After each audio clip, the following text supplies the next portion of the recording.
Hello, Blake here from The Hive, and in this video I'm going to help answer how do I build my ideal practice, step one. So I want you to approach this like this, right? If you wanted to build your dream house, who's the first person you hire? It's actually the architect, not the builder. And what happens is you sit down with the architect, the expert, and you start thinking of all your hopes and dreams of what you'd want, and he helps you put it into reality and put it onto paper so that before you start building, you actually have a clear plan of what it is you want to build, right? You know, so often when I work with healthcare practitioners, they don't actually know what they want to build. They're just working really, really hard, but they don't actually know what they're building. That's like turning up on the construction site without a plan and just starting laying bricks. And then imagine the kind of house you're going to end up with if you actually didn't have a plan in the first place. And actually, the hard part is the architect phase. Actually, then implementing is far easier. Like the builder's job, if they have a really, really clear plan, they turn up on site every day and they follow the plan. But most of us are, running blind with no clear plan. So the first step to building your ideal practice is to start getting clarity on what it is you actually want. So here's some questions we're going to start articulating to help you get clear on that.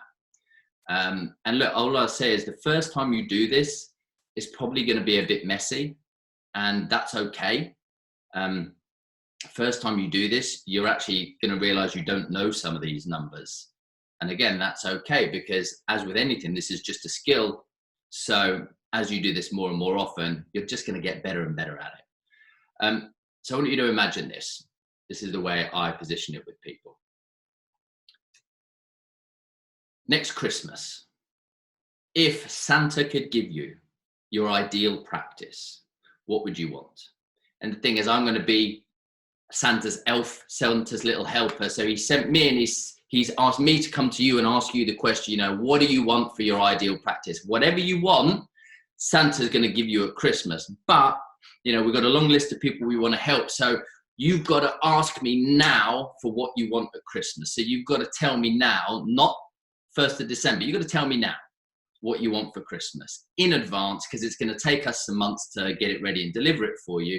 But you've got to get clear on what your ideal practice would look like at Christmas if Santa could deliver it for you. So I'm going to ask you these questions.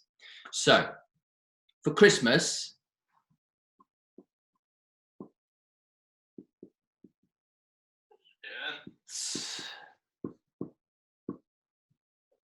if Santa could deliver you a queue of people waiting outside your practice, specifically, how many people would you want coming through the front door each month, or how many appointments each month? Don't guess this number.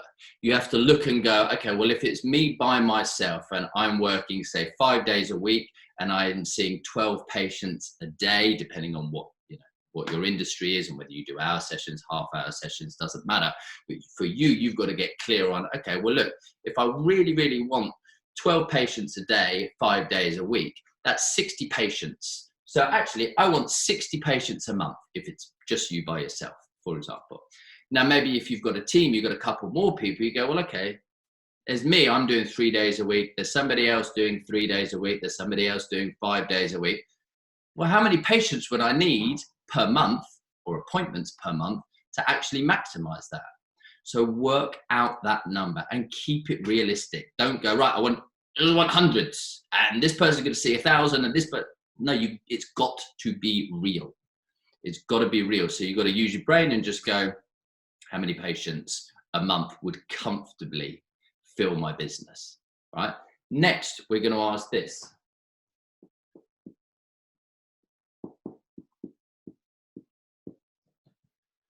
That says average spend. I just put the pound sign in or a dollar sign in just to remind us it's about the money. So of those patients coming in, how much are they spending on average at each time they come in? Once we then get clear on that, if we know the amount of patients and we know the average spend, we can go,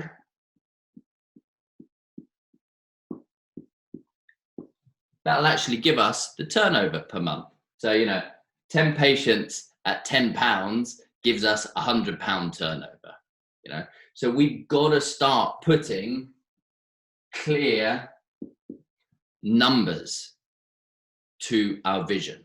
And that's the first step of getting your ideal practice, is to start getting clarity on, if you were to fast forward 12 months, ask Santa to deliver you your ideal practice for Christmas, this is specifically what you want. There's a whole list of other questions that we can start looking at as well, talking about net profit, rebook rate, did not attends, to get actual numbers of actually the whole picture. But start with that. Good luck.